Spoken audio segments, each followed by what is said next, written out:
Everything's broken. If nothing's going right.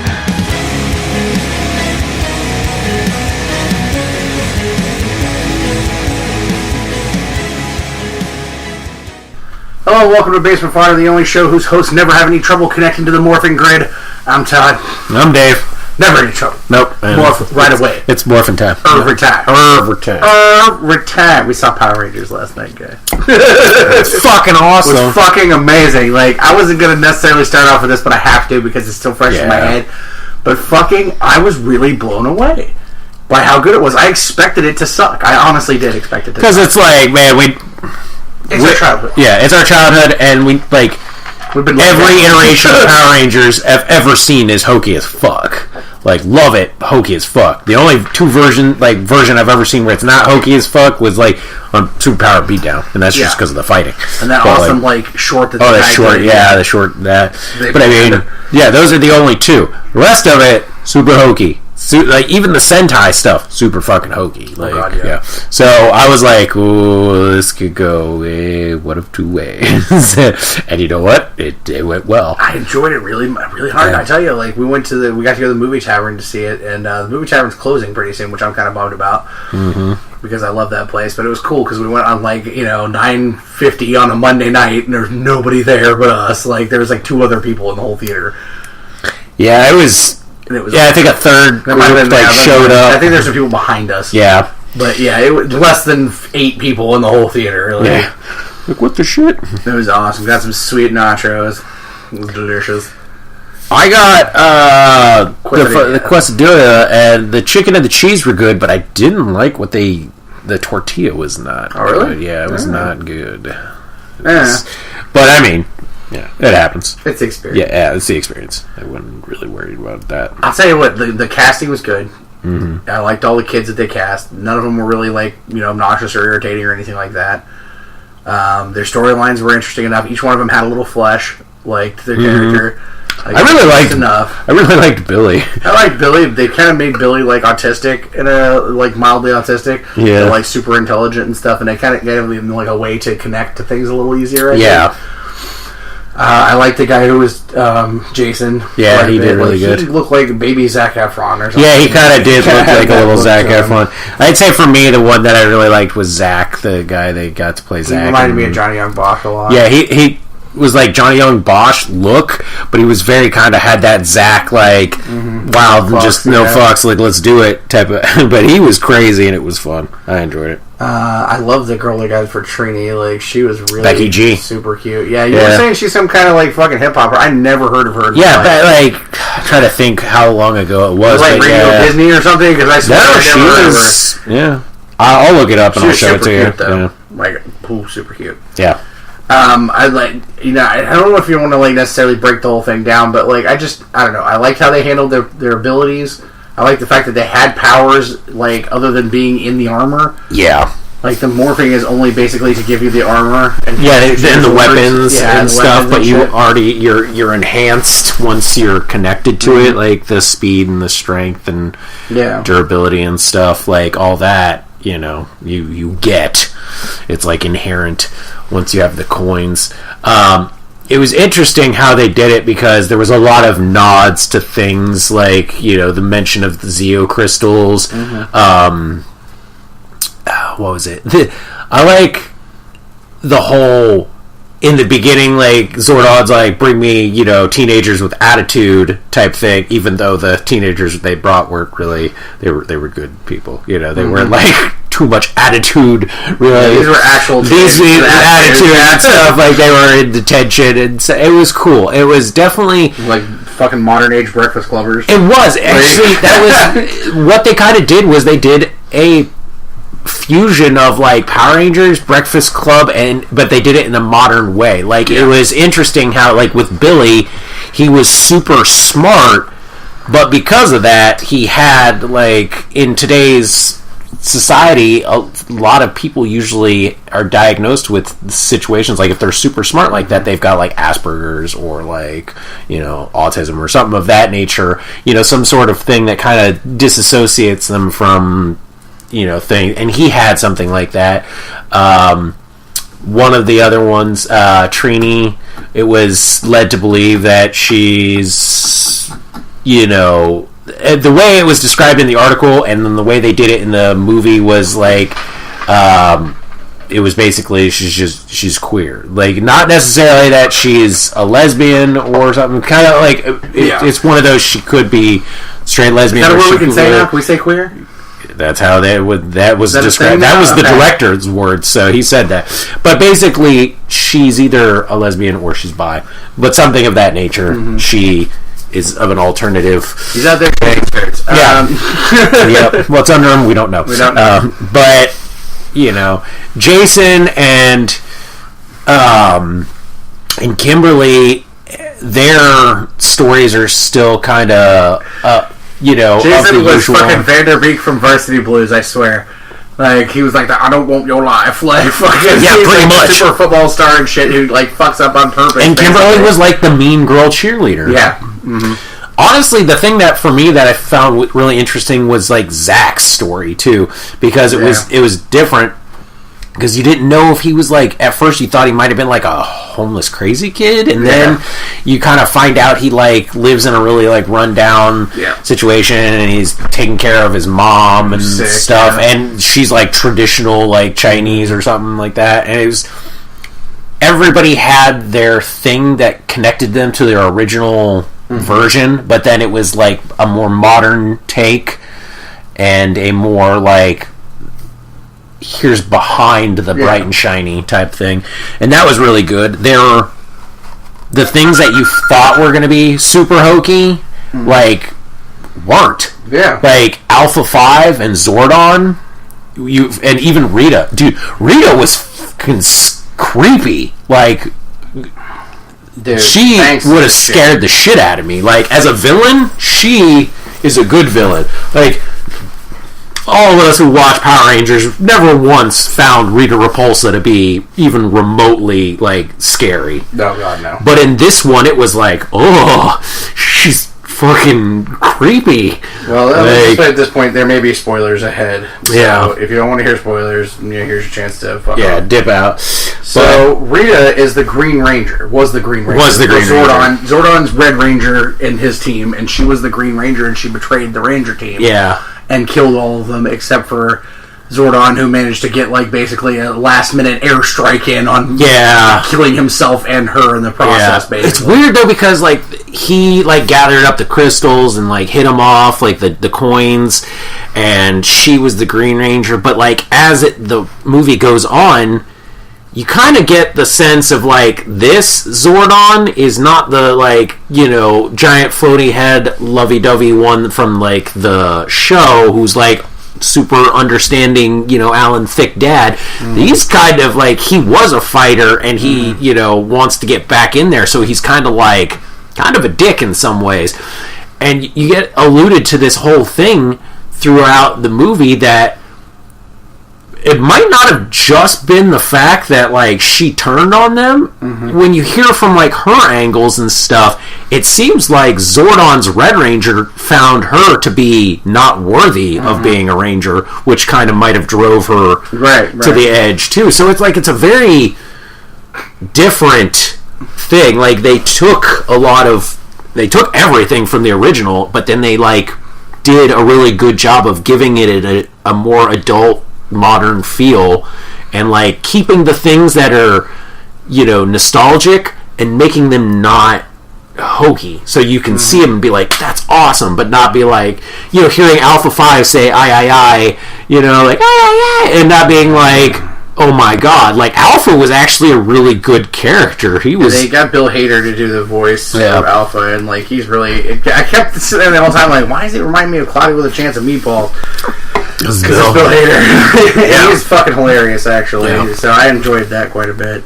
Yeah, the Zords look better once you actually see the movie. Yes. They make sense, and they look better on the screen. Like, whoever did the merchandising, didn't do a good job of that. Mm-hmm. But the things they did with the Zords were really cool.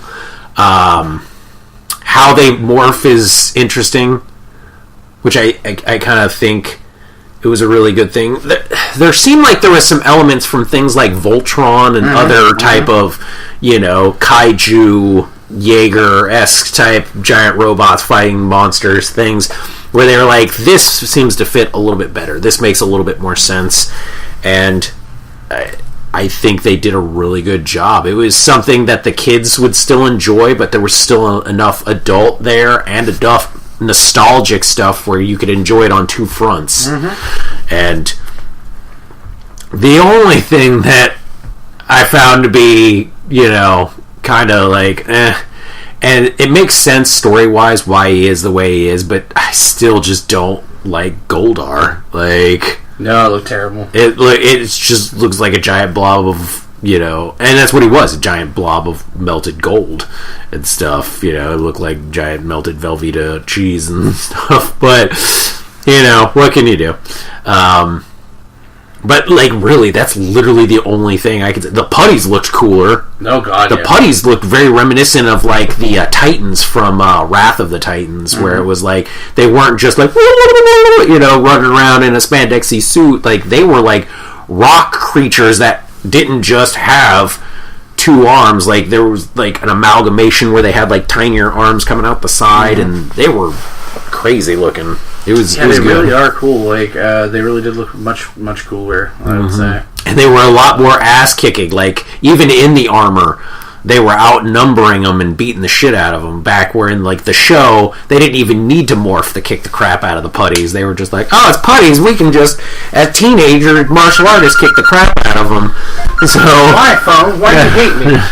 It's because it can. God, So, fucking shit ass. I think they fixed a lot of hokey loopholes that the show had, things of being well, what the fuck, wouldn't this be a situation? But getting to hear Rita say a few of her classic lines was pretty good, and coming out across creepy. Man. I just have to say, I don't. Rita, how do you make Rita actually scary? And she really did it.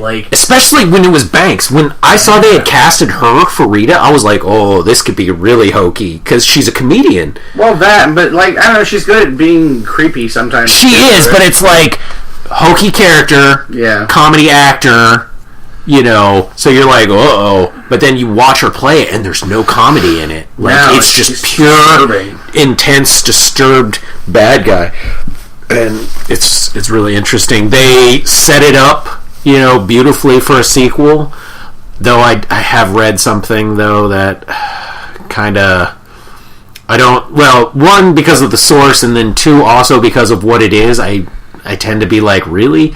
Apparently there's an article going around where the cast wants the new possible, if they do a Green Ranger, for it to be a woman. Oh, yeah. And they're yeah, but it's Tommy. And somebody tried to be oh, well, you can make Tommy a gender neutral name where it was Tomi, as in the girls version and stuff. And yeah, that's what they were no, because they were 3 girls, 3 guys. I'd be if they do have Tommy come, in the sequel, I just want to see what they do to make the Dragon Zord. Yeah. I want to see what that looks like, because based off what the Zords we did see, I think it would look interesting. I was pretty blown away by it, to be honest. Yeah. They did a hell of a job. They really, unlike a lot of things that have tried to translate from our childhood, they really, they walked that line. Mm-hmm. That's the thing. They walk that line between nostalgia and updating it properly. Mm-hmm. And so that's impressive. We were talking about, you were talking about earlier, where they took ideas that other things have done and did it better. Mm-hmm. They did. They took the idea that Green Lantern had, where basically it was an intergalactic force and shit, and the nature sort of the way the armor forms and shit. Yeah, is what they were trying to do in Green Lantern, but failed miserably. And yeah, that was the other thing too, where they managed to make organic looking things look that didn't look incredibly stupid. Yeah.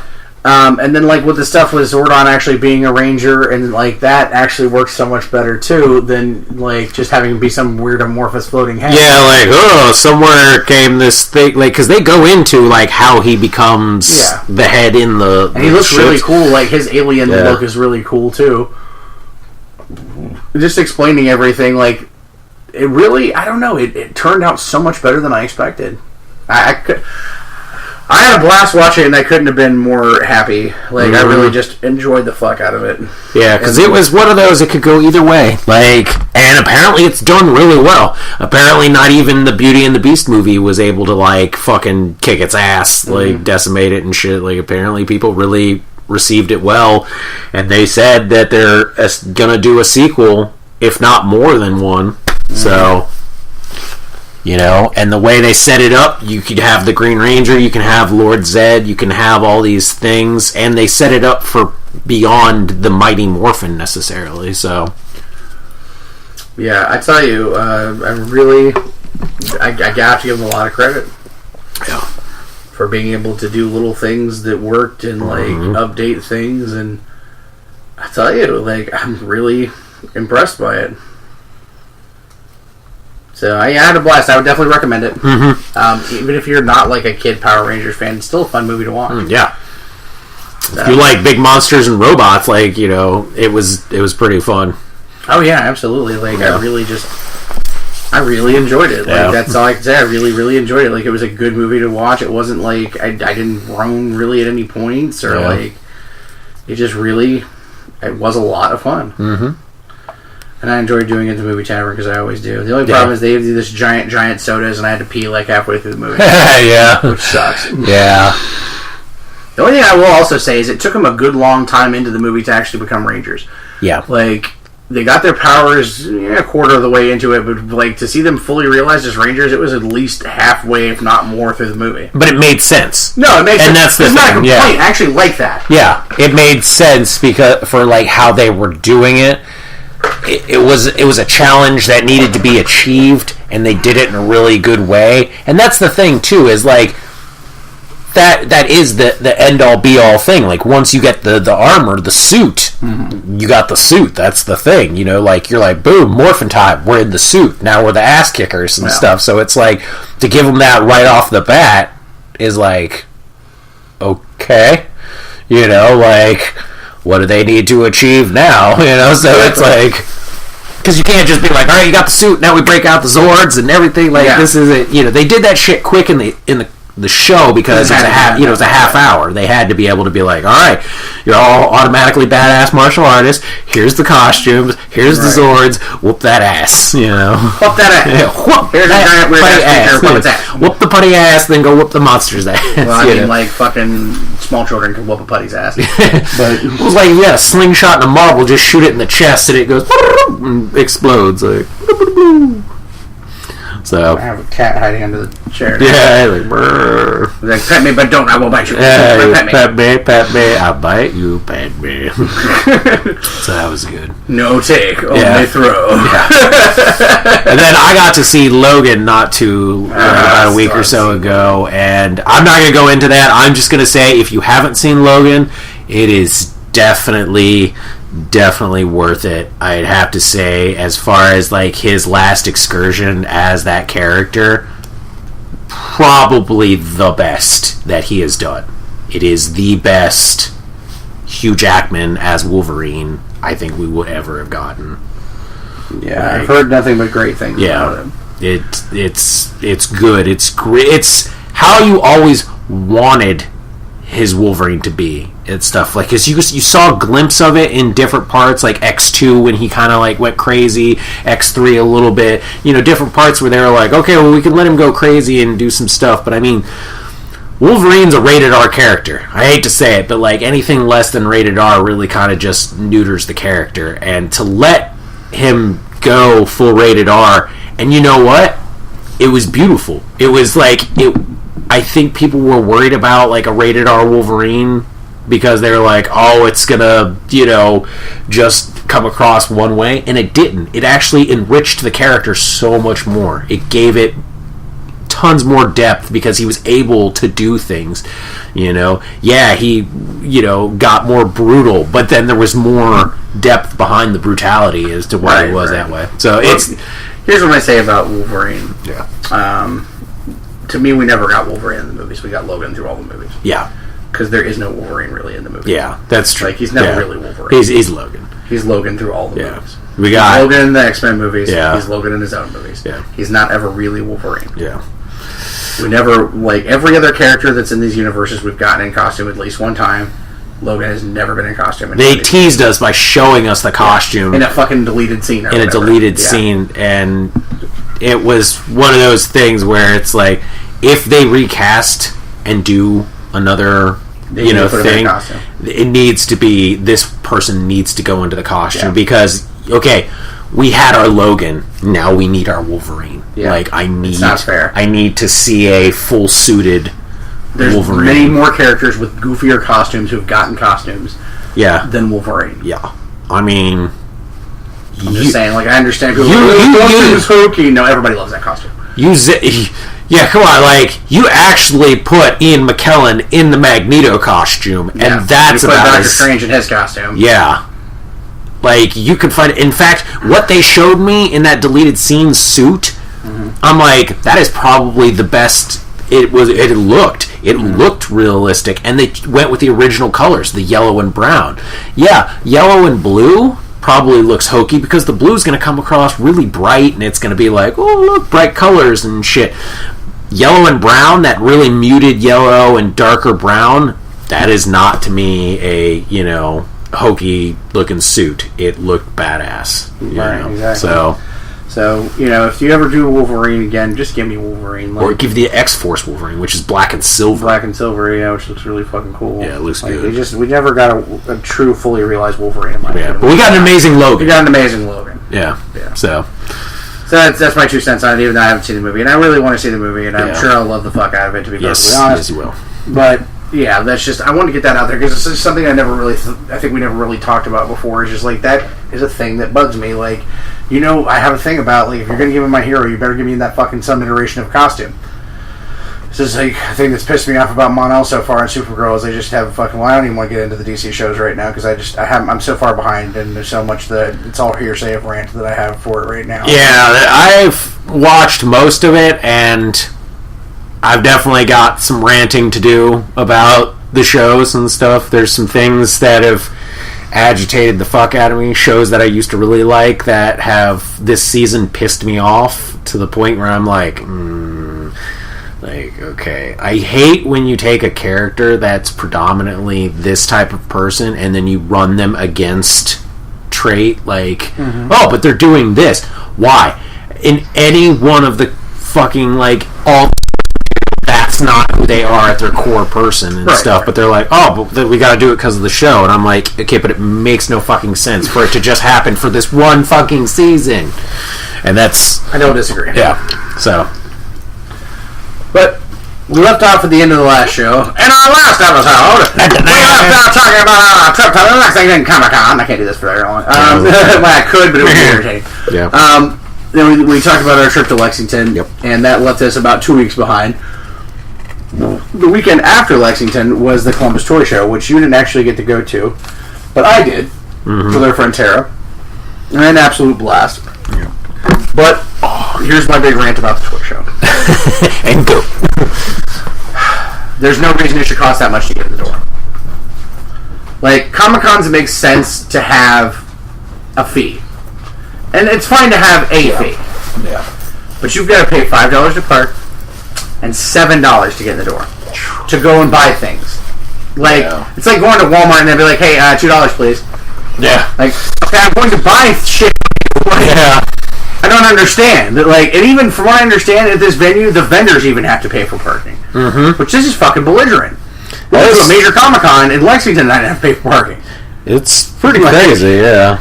So, nothing against CTS as a show, because I love it and I will always go, unless it gets ridiculous. Yeah. But, right out the bat, if you're a person who's like not, doesn't have a huge amount of money, and you're taking money there to go shop, right off the bat, there's $12 out of your pocket.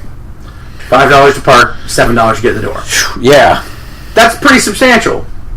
If you're only taking $100 and you take $12 out of there, you're down to fucking what, like $88? That sucks. So, just, that's the thing to me. Like, the admission, either the admission needs to go down or the parking needs to go away. Like, it's one thing if it was like $7 to get in, but there was no parking fee, I wouldn't be bothered at all. But $7 to get in the fucking door and I gotta pay $5 to park too, you can kind of suck my dick out. Yeah, like, it's bad the way as you could. But I had a really good time. It's always fun to go somewhere with Tara. We had a good time. There was some stinky people in there that made me want it. There was a guy in there who smelled like body odor. No, he smelled like dirty feet covered in ketchup. That's the only way I can fucking describe his smell. Like, he smelled like nasty, dirty feet. Yeah. But he also had this weird, like, pungency of ketchup.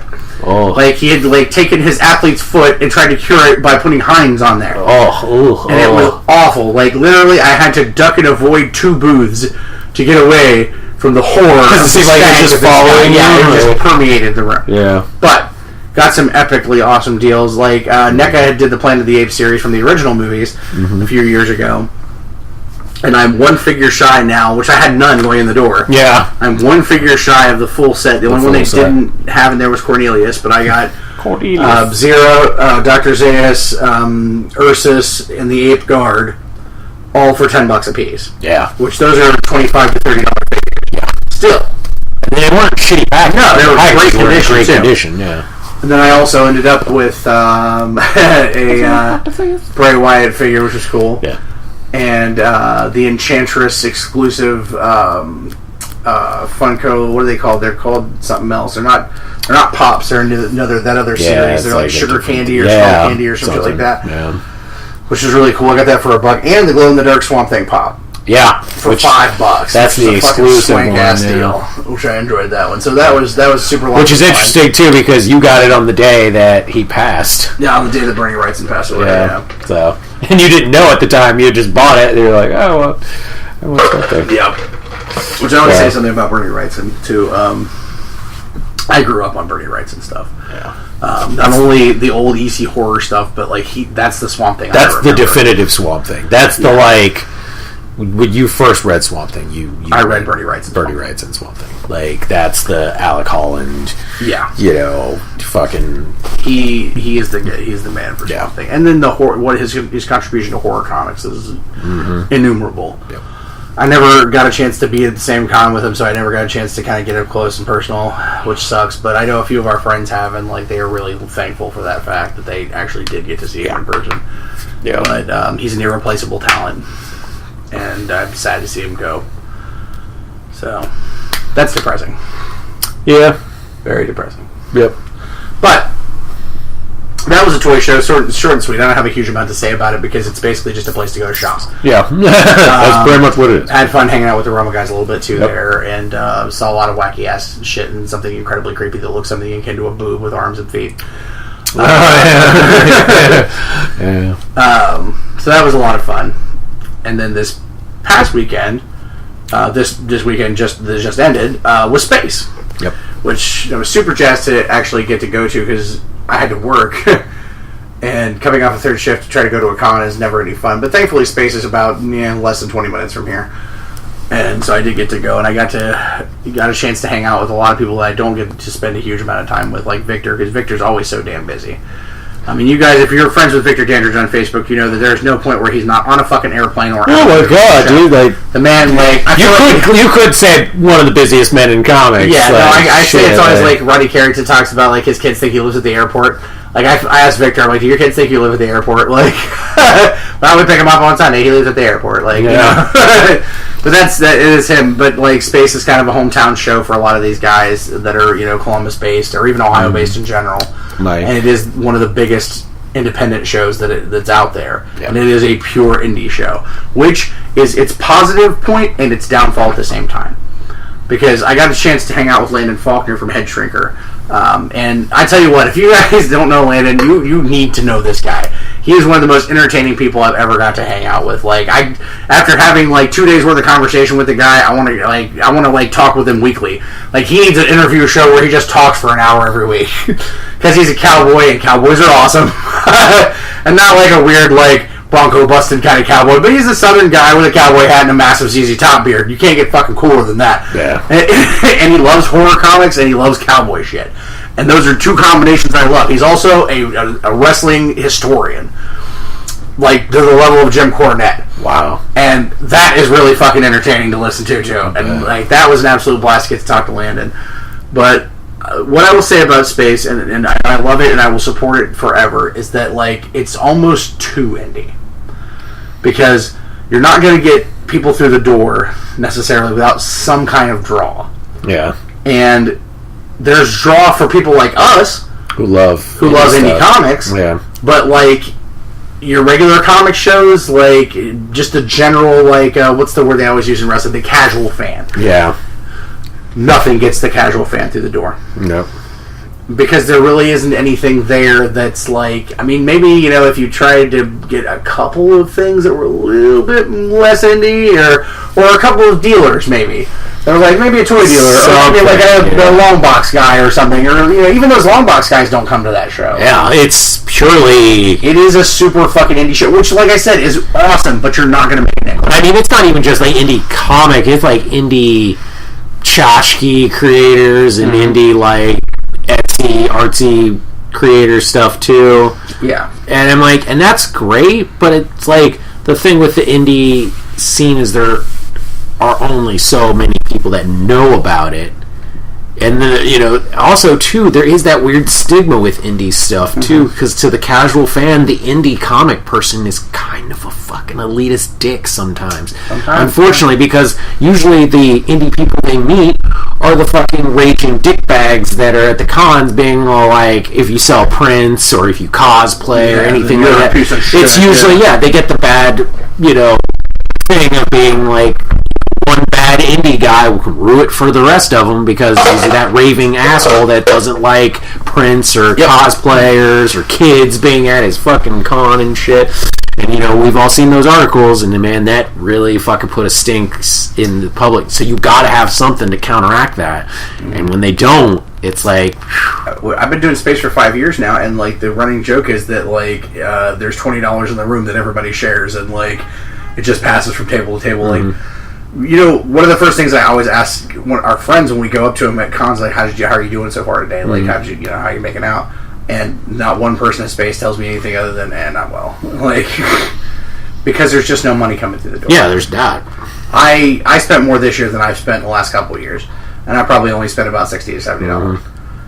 Like, I bought a lot of stuff. I bought some, you know, I tried to spread it around as much as possible, and that's the thing. Like, you straddle that line between buying things because you genuinely want them or buying things because you're trying to support the community. And that runs that risk of being like... And I don't want to be that. I don't want to do that. I want to buy these things because I want them. Like, I bought a bunch of stuff from Landon because I wanted it. Yeah. Like, he's writing horror comics, he's writing cowboy stuff. I want that shit. Yeah. I love both those things. But you do feel bad when I you got just... from him are fucking amazing. Yeah. You do feel bad when you run down an aisle and, like, literally... Nothing. They're all looking at you because you're the only one coming down that aisle, and they're all trying to sell their stuff to you. It's like walking around in a steak suit when, like, you're walking through, like, starving Ethiopians or something. Yeah, like or, you know, shit. It's like giving water to a drowning man or whatever. Like, it fucking, you walk through there and, like, the hungry, like the wolf look is the look of desperation. Like, the thirst is real. Yeah, it stinks of desperation, unfortunately, and it's not the creator's fault. It's just like it's so goddamn indie. Like that environment's bred in there because it's... You have to try to bring more people through the door. Like, and I mean no disrespect to Bob Corby, because Bob tries really hard and he puts on a good show. It does. I mean, I enjoy Space. I respect him. It's a good time for that. Like, I respect what he's doing very much. Yeah. But you have to kind of think, like, what's going to help these guys make money? Because when you're bringing these guys in there, it's about the camaraderie and it's about, like, you know, getting the books out there. But what's going to get the book out there more? The same 20 people who come every year, or doing something to bring in some more people? Yeah. Now, one of the things that I think was a big positive that they did this year, which I don't think they've done in the past, is they had food trucks, which was a really cool thing. Yep. Like, out back, off the panel room, they had food trucks. That, like, there was a Korean barbecue truck, there was a meatball truck, which is fucking amazing. Which is good because, like, some of those food trucks, if they're really good, have their own like following. Like, Zombie Dogs is one down in Dayton, man. They have an app where you can follow these motherfuckers, like where they're gonna be at, because people want that food so much. So it's like, you know, you take these trucks that are doing really well, and you're like, hey, they're gonna be here, and it's only, is it free to get into space? This year it was. Yeah, this year it was. You know, then people are gonna be like, oh, okay, I can go pick up some food. It's free to go in here. I'm going to look around. Yeah. Like, you know, I got to go through this to get to my food anyway, so what am I looking for, you know? Like, what am I looking at? Anything, like, just something a little different. And indie comics and hipster food, you know, junkies go well together, so shit. I mean, that's a smart move, you know? You like, gotta add something else to the mix. Like, add, you know, something that's also still cool and not like super mainstream or whatever, but something that's going to bring a few more people through the door. Because these guys, like, they're not going to be able to do this show forever if they don't make a nickel. Yeah. Like, some guys go there and they do well. Like, Eric Adams does pretty well there with Lackluster World and stuff, because, like, it's definitely his fan base. But, like, Watson and I were talking, and it's like, everybody that's come through this door has either seen or bought Hot Shot already. Yeah. Everybody that have seen come through down this aisle has already bought stuff from Victor in the last 5 years. You know, same thing with Eric, same thing with Landon, and all those guys. Yeah. If you're there every year, you're preaching to the crowd, like the choir already. Like, you're the same people go to that show every year. So if you don't have something new, and you're just trying to, you know, find new fans for the stuff you've got, you're kind of in a predicament. Yeah, you're gonna have to go to places where it's a constant stream of new stuff, new people, you know. I remember Mike and I was sitting there with Mike and this kid, and this grandma walked up and they were looking at prints and stuff, and Mike is smart enough that he has a lot of mainstream prints. Yeah.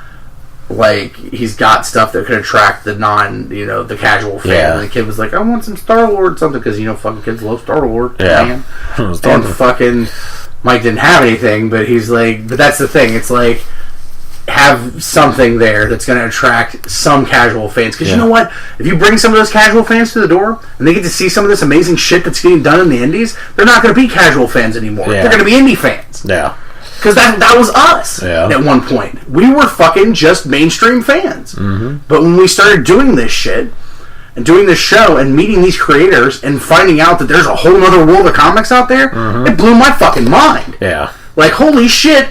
Now every comic I read, damn near, is an indie comic. Like, now I'm like, I love and support and, like, bleed for this fucking, you know, kind of comics now.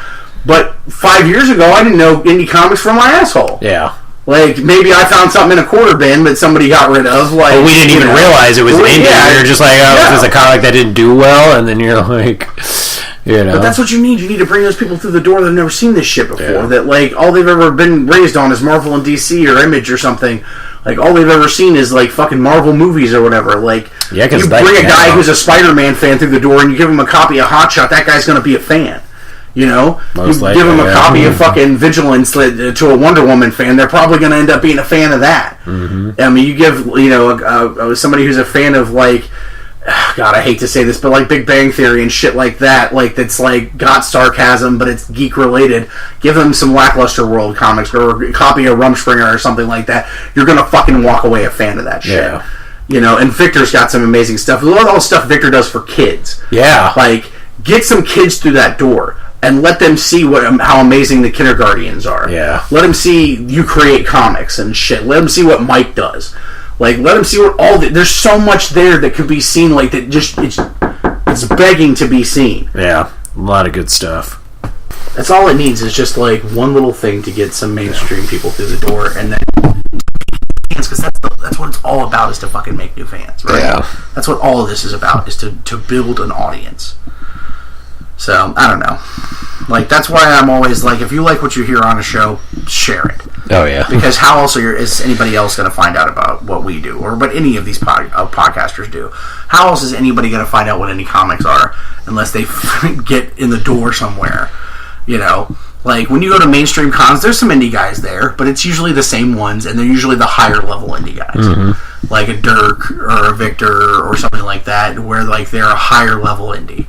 Or Image guys, or Onai guys, or, you know, Dark Horse guys, or Devil's Due, or whatever. Like, yeah, that's indie, but it's just indie because it's not top 3. You know what I mean? Yeah. It's not like, you know, guys stapling together books. Yeah. You're like, oh, it's black and white. Like, you know. So, I don't know. That's my rant about it. Like, I loved it. I had a blast. I went for 2 days. I got to hear some great stories. Got to do a great video. Best thing in the world is Victor Dandridge Jr. is an amazing man. I sat with him at the table for a couple, like at least almost an hour, just because I don't get a chance to hang out with him very often. And it's like he was like, sit down and talk to me. You know, that's cool. Like, yeah, what's up? What's going on? And I went to talk to Landon, and Landon was like, hey, would you like to do a video with me? Because Landon and Dirk are having a karaoke battle at C4, which I'm still trying to figure out a finagle a way to go to. Yeah. I must go to this. I want to go bad, but it's a 7-hour drive, and the hotels are expensive as fuck. But the hotel thing might not be a problem, maybe, because I've been talking to some friends, but still, 7-hour drive is a bitch. To, like, northern cold-ass Michigan. To, like, the tippity-tip of Michigan, basically. Yeah. But on the way to do this video, we stopped by Victor's booth, and I said, Victor, do you have time to go and bust Dirk Manning's balls? And you could never seen a man move faster and get away. Yeah, oh yeah. Yeah. Watch my table, I'm gone. That motherfucker, man, given the right time, will cut a promo on the person like there's no tomorrow. So I encourage you guys to check out Landon Faulkner's page. We did a little live video with me, him, and Victor as a call out for Dirk for C4. Landon's going to bring some doom down there. Like, you can beat Clerks and whatever, and you can beat other comic guys, but you go in there and fucking go toe-to-toe with the Cowboy, you're in deep shit, buddy. I tell you what. Man in Black or not. You know, normally I don't do this, but I still think Dirk's got it in the bag. I'm sorry. Cowboy's just a cowboy. That's the Man in Black. Sorry, Landon. You're about to fucking have to get a shovel to, uncover your dick from the dirt that he's going to put it in. I guess they're doing a metal battle. Oh, God. Yeah, you're fucked, kid. You're fucked. Fucking Slick Rick and Black is going to smoke you. Dirk is one of my best friends in the world when it comes to it, but I was trying to show a little beard solidarity. Well, there's nothing sadder than, say, a man in a cowboy hat and a beard cry, but apparently somebody needs to record that shit for when that happens, because... Yeah, I really want to go to this show. Yeah, I don't see it happening, man. Consummate professional that Dirk is. He's gonna smoke you, boy. I wish them both luck. Oh, yeah. And hopefully we'll get to be there to see it. But. I wish you both luck, Landon. You're gonna need it. Dirk, whoop his ass. Oh, yeah. To be the man, you gotta beat the Manning. And you ain't beating the Manning. I guess there's a new belt too. Landon actually made a belt. Did he? He's the one who made that. Yeah, It looks pretty damn epic. Well, it's another thing he's gonna cry about. He made this really nice belt that he's got to hand it over to Dirk. It's cool. Good thing you're a historian. You're gonna be like going into history where I got my ass whooped by Dirk. It's great. Oh, Dirk's gonna be so happy when he hears this show. I had an absolute blast at Space. I got a big, pile of comics upstairs somewhere that I'm happy to go through, and some prints, which I really fucking didn't need more prints, but I got them anyway. I just always need more prints. Yeah, I know. That Sweet Wolf one, though. Yeah, that Wolf one for you. I cannot remember the artist's name. I do have a card somewhere. Wolf with fucking stag horns. I was like, yes. I want to tell you guys that next week we're going to have a special guest on. Mike Watson's going to be on, and he's going to be talking about everything going on the Hotshot verse, both on print and in the real world. I tell you what, dude, I got the lowdown. Yeah, I got this story directly from Mike at Space. This is going to be one of those episodes that you're going to want to get the big bag of popcorn. You're just going to want to get in your good lounging area, and you're just going to want to sit there and just be ready to just shovel the popcorn in your mouth, because this is going to be a show. Dave and I are going to be talking very much this episode. Basically, this is going to be sit down, come and listen to a story about a man named I Got Fucked. Yeah. Mike Watson, full rant. Yeah. This is going to be good. I told Mike after I heard this story, I said, you have an open forum at any time. Come on the show and talk about this, because the story needs to be told and people need to hear what happened to you. Yeah. And I have a lot of anger stemming from it, to be perfectly honest. And to watch a person that I respect that much personally be that emotionally affected and physically affected. I mean, man, you don't get this kind of fucked unless you're like in the mainstreams. Like this is like shit that like Marvel, DC, fucking big companies screw jobs and stuff. But it really you're gonna get the lowdown. You're gonna get the skinny. So I really highly encourage everybody to listen to next week's show because it's really going to be something. But first, listen to this week's show. Well, you would have to be if you're right now. Right now. I'm going to talk about how much I hate moving. Let's just quickly fucking gloss over this. But I want you all to understand something. When he says he hates moving, at the base core of this issue, let's understand Todd's hatred of manual labor and then go. Manual labor in all the form. Yeah. I have a lot of physical issues. Yeah. And I'm not supposed to do much lifting. But we had to move. As you guys all know, the ongoing saga of my, personal issues and my divorce is happening, and we had to move. There was no choice. It had to be done this week. It had to be done. And Dave and I and our friends that have been helping really have just kind of shredded ourselves this week.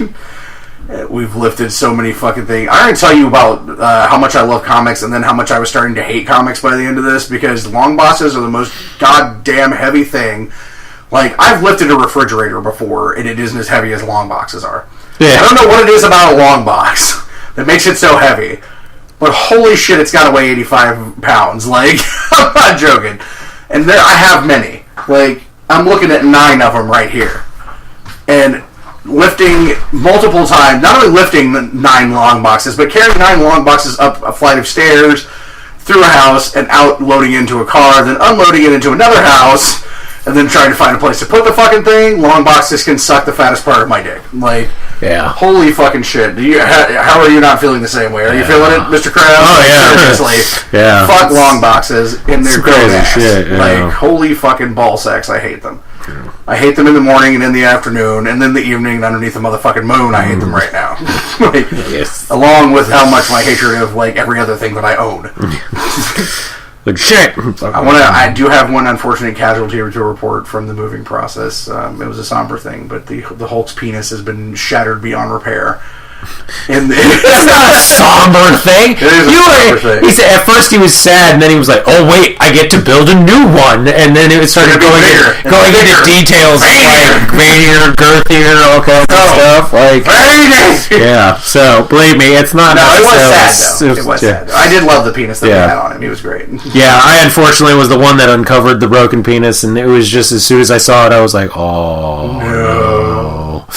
Hand me the Hulk, he's under that, and then I was like, pull it up, and you just see bits of shattered ding dong everywhere. And I'm just like, oh no. Yeah. Bits of shattered penis. Yeah, the only thing that has ever made me feel this much like internal pain was that episode of Drew. I can't remember, not Drew. I can't remember what it is now. Cleveland Rocks. Drew Carey. The episode where he was about to get it on with the chick, trips over the dog and falls on his boner and breaks his dick. Everyone felt that pain. That's kind of the pain that I felt when I saw this. I was like, oh my god. Did we take a picture of the Hulk shattered penis? No, we didn't. We should have taken a picture of it. It was awful. Yeah, it was catastrophic. Yeah, it was not good. But you know what? This will give me a chance to fix it, because I was thinking that it was like not girthy enough before, and this is a weird shit that I think about, is how girthy the penis I sculpted for the Hulk was. But I don't think it was girthy enough before. I think it was like weirdly thin and had a very portobello mushroom sort of head going on. So I think this will just give me a chance to fix the issues that are there with it and make it as glorious as it needs to be for when the new Basement of Doom happens in 9,000 years or whatever happens. I don't even think really anymore. I don't even think the Hulk's dick needs to be on the Hulk anymore. I feel like you just need to sculpt a giant Hulk dick, and then it just needs to be put over the doorway to the Basement of Doom, so that way it's just lumbering over motherfuckers. Cheeks when they go You've been blessed by Hulk's dick. It needs to be made of something other than Sculpey then, because it wouldn't hold up for that. You make it out of like silicone or the foam and silicone. Yeah. You know how gross that would be to just be horribly mushroom stamped by a big green dick every time you walked into a room. I think it would be hilarious to see everybody get fucking watch it just mess up Dirk's shenango hair. Like, what the? Oh my god! Like, you got Hulk spunk in your hair now, but. And every fourth person somehow ever get to jizz. No, I could. Shit. That's not a hard thing to do. It's Hard thing. Yep. It's so veiny. Oh god, it's down the back of my neck. Oh yeah. It ran down the crack of my ass. Oh god. So we're getting close to the end, but I want to mention the Justice League trailer really quickly. Yeah. You are a real big fan of this trailer, so go ahead and take the floor. Fucking love this trailer. So I don't know. I think this trailer, and the beautiful thing about it is, it's not that I don't like Superman. It's they did an amazing Justice League trailer without having to have Superman in it. Yeah. You know, they showcased. For me, the win was Aquaman. Like, and this is across the board. This is not just me. Like, everyone loves this trailer and says that Jason Momoa's Aquaman stole the whole fucking trailer, and he does. He does. I think his Aquaman portrayal will probably be fucking amazing. I can't wait for the movie. I'm more excited for the Justice League movie than I am for fucking Guardians of the Galaxy, Infinity War. Not necessarily Thor, because I want to see Hulk and Thor do their thing. But this Justice League movie looks good. Like, based on direction for the Thor movie was like weirdly affected by the fact that he cut his hair. Yeah. I mean, it's weird to me. I don't know. Yeah, it keeps with what's going on in the comics now, I guess. It doesn't look like Thor without. Yeah, I understand that, but it's good. It shows you know, the culmination of, you know, the characters coming together. See, this is the thing that they had talked about, where they're like, oh, DC's moving too quick to do their shared universe. And in my mind, after seeing this trailer, I think they're not moving too quick. They're going in a different way. Yeah. Marvel did everyone needs their single movies to show you their origin stories and build up to this grand gathering and shit like that. And that's great. That works for them. I feel like for the Justice League, they're doing the opposite, because most of the people know a lot about these characters, but also what they're doing is they're showcasing this team of fucking badasses, and you're like, I don't know necessarily as much as I should about these characters. I want to go see their movie now. Mm-hmm. So when the Aquaman movie, the Flash movie, the Cyborg movie, the Wonder Woman come out, you want to go see it. That's the thing, because the problem I had with the Marvel movies, you know, going into the Avengers movies, is you see less of your hero in the Avengers movie. Mm-hmm. You want your hero, you go see their solo movie. Right. You don't go to, like, you know, wanting to see more of Thor in the Avengers was like, yeah, you know, wanting to see Hulk. You only get to see him really in the Avengers movie, so you're fucked on that one. Oh yeah. So when you go see the Justice League movie and you're like, damn, Wonder Woman was awesome, guess what? She's got a solo movie coming out. You get to go fucking see it. So there you go. You got a little taste of your hero, and now you get to go see their solo movie. They're doing it in reverse. I to me think that's a good idea. And that trailer is awesome. There's epic level fucking battles going on. There was scenes where it's like Darkseid, you know, like army type parademons are fighting on the shores of Themyscira. Like, you got Amazons facing off. You've got fucking Aquaman riding around on Batmobile, fucking, like, and it's Momoa. If you know Momoa at all, you understand like how amped his characters get. So it's like armored up Aquaman riding on top of the Batmobile, like, yeah, let's go, and just spearing parademons. Yeah. Fucking, I actually think seeing it in this, I didn't have my feelings for the Flash are pretty much where they were before, but my feelings for where Cyborg is, I think they've done some cool things with him. I'm not going to say I like it, but there were some things I saw in the trailer like, oh, that looks cool, like where he's like flying through the sky and then he does the full like mech helmet thing, so where he goes out into the sky and shit.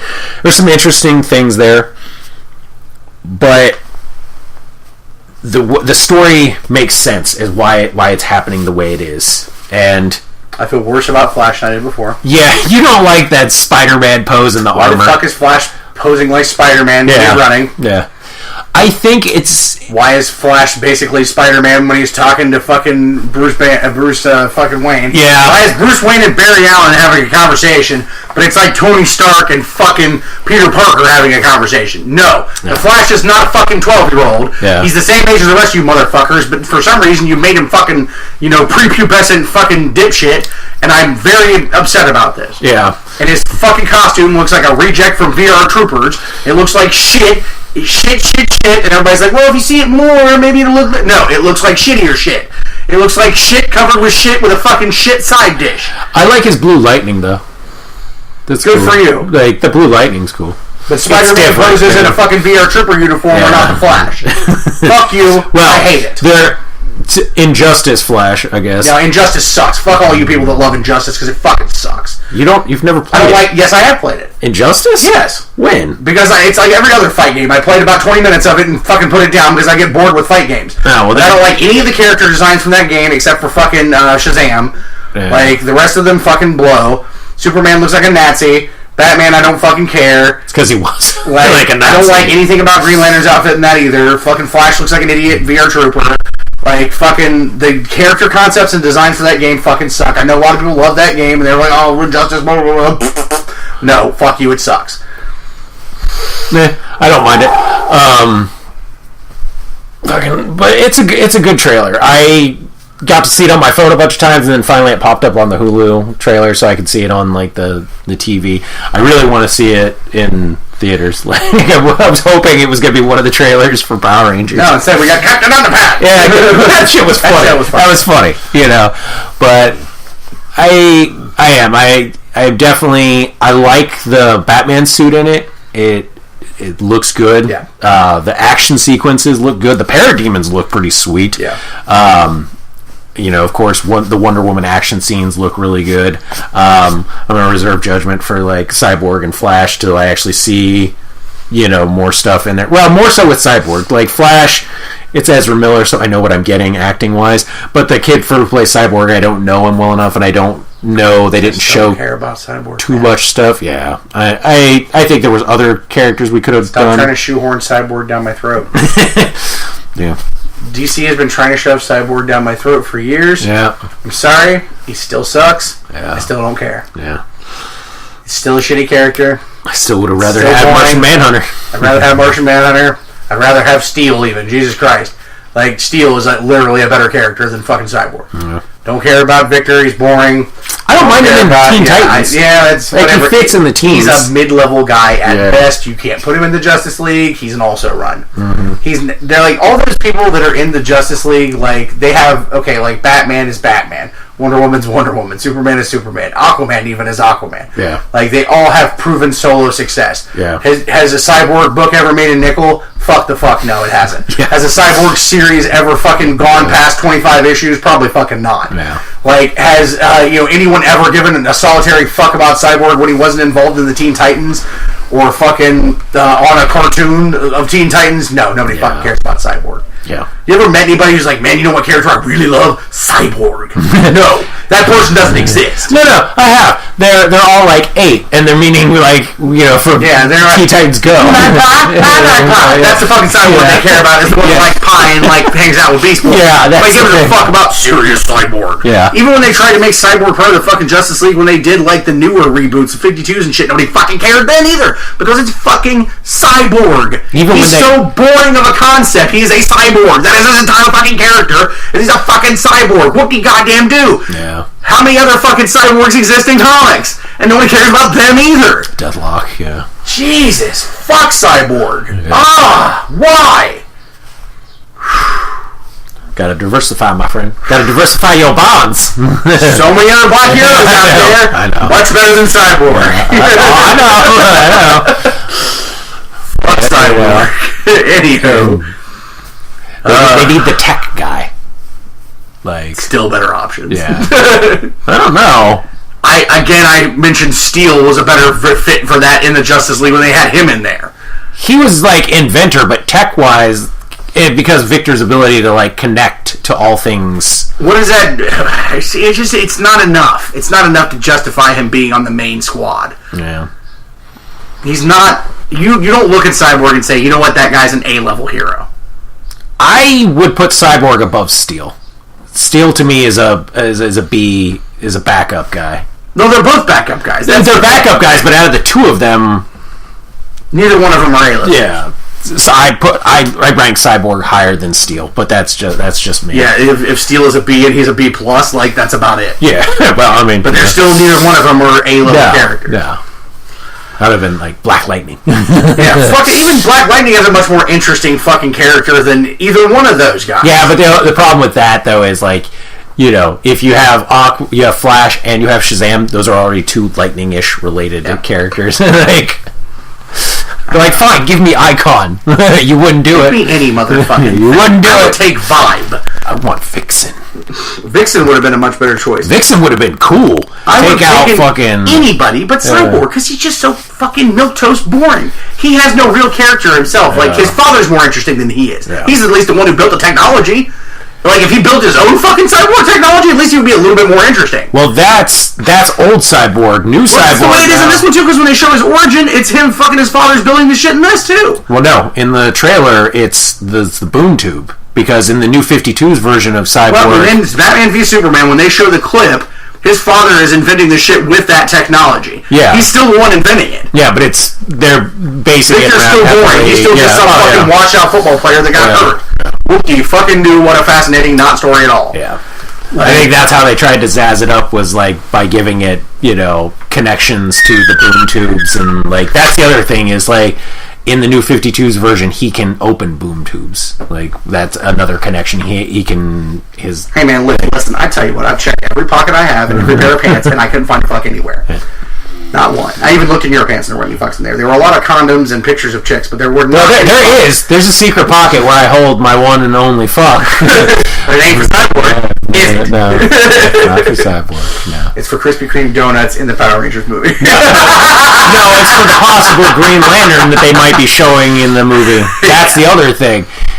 Jon Stewart. I would have even accepted Jon fucking Stewart. Yes, here's the only situation where I would actually accept Jon Stewart, yeah. Yes. Because at least you're getting that, again, if you're trying to do the affirmative action thing, you're doing that, and he's more interesting, and he's Green Lantern. Yeah, he has the entire core, the Guardians and he's a more interesting character. Yeah. At least he's interesting.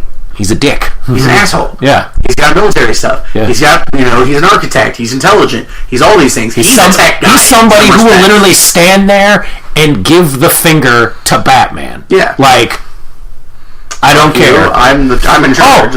What? Rich white man? Go fuck yourself. See this ring in my finger? I can create shit out of thin air. Yeah. Go fuck yourself. Yeah. Cyborg sucks. And he's an architect, so his shit's sound, But I mean, we don't know.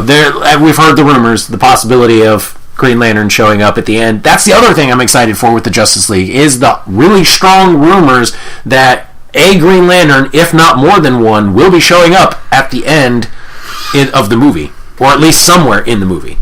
So I just can't get excited about anything Green Lantern related since they did the shitty movie. I really would love them to do something great with it. I still hold hope. That's where the fuck is. That fuck is like that is it's beholden in there because like they did good with Aquaman. Yeah. So I'm having hope. I haven't seen anything organic looking yet, so I mean they could have went organic with like Aquaman's armor, but they didn't. It's practical, it looks good, so I'm still holding out hope of like, oh god, we can get a decent Green Lantern finally. Man, I tell you, when you see like Aquaman flipping doing around and doing things in that trailer, you can just like literally if you cup your hand to your ear ever so gently, you can hear the sound of a million girls jizzing at the same time when they see Jason Momoa. Yeah.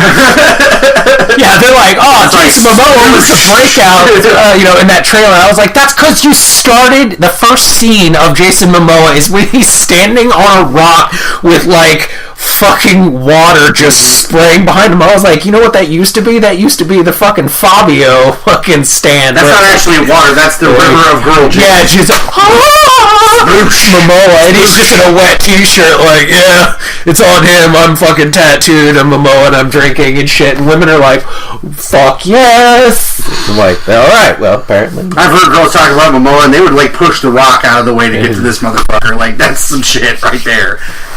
But no, I'm really excited about it other than Flash and Fuck Cyborg. But like, other than that, I'm super fucking jazzed. Yeah. Lots of fucks. Looks good. None for them. Yeah. The possibilities of what could happen with Superman, in there. There's a lot of stuff. Like I said, I'm willing, from what I've seen of both, like, Man of Steel, Batman v Superman, Suicide Squad, type of stuff, the Wonder Woman movie, this trailer, I'm hopeful for what they're doing. Me too. I hate to say this, but like with Marvel, I know the pace. Yeah. Now you've gotten used to the pace. There are good ones. Doctor Strange was really good. I hope for the Thor movie it's going to be really good. Yeah. Civil War sucked a giant fucking dick.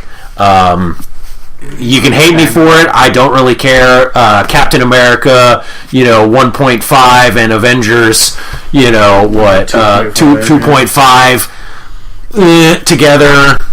I don't really care. You gave me half of two different movies together. We saw the trailer for. Well, I don't know. Did you watch the actual trailer for it? The newer trailer for the Spider-Man Homecoming? Yep. So I don't care. Okay. Well, I like Michael Keaton. He looks good as bad guy, and I like his costume. This will probably be the only Spider-Man movie that's recent that I would actually, want to actually watch. Yeah. But I still hate Spider-Man, and I don't. Yeah, it's still Spider. But I feel like this one is so far the truest rendition. And good. I'm glad it finally happened. But it is one of those things where it's like, God damn it, I fucking hate Peter Parker. Yeah, I really hate Peter Parker. I don't care anymore. Yeah. But love Michael Keaton. Yep, love Michael Keaton. And I love Marissa Tomei and Robert Downey Jr. And then Robert Downey Jr. as Stark. I already feel like from watching the trailers though that there's going to be entirely too much Robert Downey Jr. in this movie. Oh yeah. And I hate to say that because I love him so much, but this needs to be about Spider-Man and not about Tony Stark. See, what I think is going to happen is I think they're using heavy amounts of Iron Man in the trailer. I hope that's to really I really do to get people to want to go to it, and then he's gonna have like a good solid like core right in like the beginning or the middle or something, like where he's just there for like a decent amount enough time, and then it's like that's it. All the rest of him is fucking Spider-Man. I don't think so. I hope so. Yeah. It's one of those things where it's like, I don't know, because it is Marvel and Sony. You don't really know what the fuck's going to go down. This is a giant head James Garfield. Yeah. Goddamn. Yeah. I got a James Garfield had a 12-foot tall head. I'll take him. I will still take him over fucking bitchy ass Tobey Maguire any day of the week. I didn't hate Tobey Maguire till the end of the second movie. Like I hated Tobey Maguire from the first fucking Spider-Man. He was shit casting. Shitty. Your other choice was Jake Gyllenhaal because that's who they were going to bring in. I'll take Jake Gyllenhaal over Tobey Maguire. I think Jake Gyllenhaal's too manly to be Peter Parker. That's exactly. Tobey Maguire is always just a shitty actor boy. That's the thing. He is a shitty actor, and he looks like a retarded boy.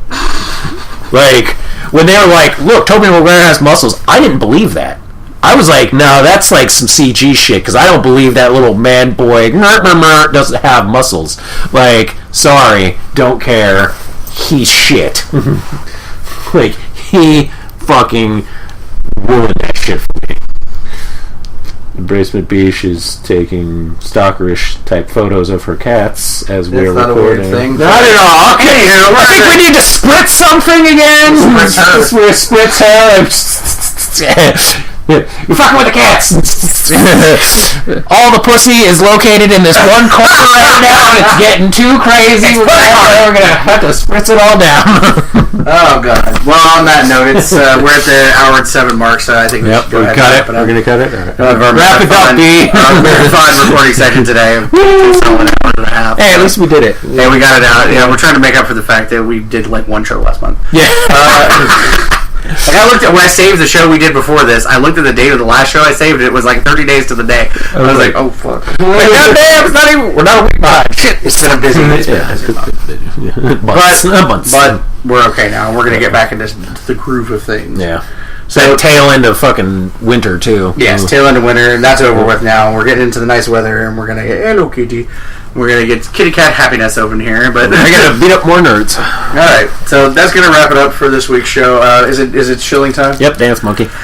Well, I will be the monkey and dance. If you like what you heard tonight on the Basement Fodder podcast, you should of course find our family of shows Tonight at 4 in the afternoon. Yeah, at our website of thebasementofdoom.wordpress.com, and of course at our network home of digitalnerdage.com. If you want to keep up with the goings that we're having on the Facebook, you can find it at Facebook. At Basement Fodder Podcast. Todd, Dave, Dave Basement of Doom, Todd of Basement Fodder, Dave of Basement Fodder, the original Basement Babe, the Den Mother of Doom. It came from the Q, Todd Files, and of course Titan Tribe Customs. If you're in the mood for a custom action figure, you can find me there. And of course on Twitter at Basement Fodder and at Titan Tribe Custom. I think that's everything. Mm-hmm. I want to do a quick shout out to everybody that I saw at Space. If I don't remember your name, if I don't remember to mention your name, means you sucked and you didn't make a big enough impression. Horribly offended or anything. But Victor Dandridge, of course, Michael Watson, Landon Faulkner, had a blast hanging out with Bobby and Yvette. Good congratulations on your upcoming wedding, which hopefully I'll get to go to. Lancaster's a drive-in, scheduling is this, I don't know. Dave does not appear at your weddings. Dave doesn't go to weddings. Dave does not go to weddings. No, yeah, it's not your specific wedding. He just doesn't go to weddings. No, yeah. I unfortunately early on in life got made into a best man. I will never go to another wedding I'm ever not a huge again. fan myself, to be perfectly honest. Yeah, everybody else that we saw there, the awesome lady who sold weird catnip-filled octopuses, that was really cool. Thanks to Bob Corby for another great year of Space, and I hope they think about some of the things that we said if they get to listen to the show. So that's going to wrap it up for this week's show. Once again this week from the living room of Doom, I'm Todd. I'm Dave. And until next time, all respective doors are closed. And pussies are wet. Pussy control.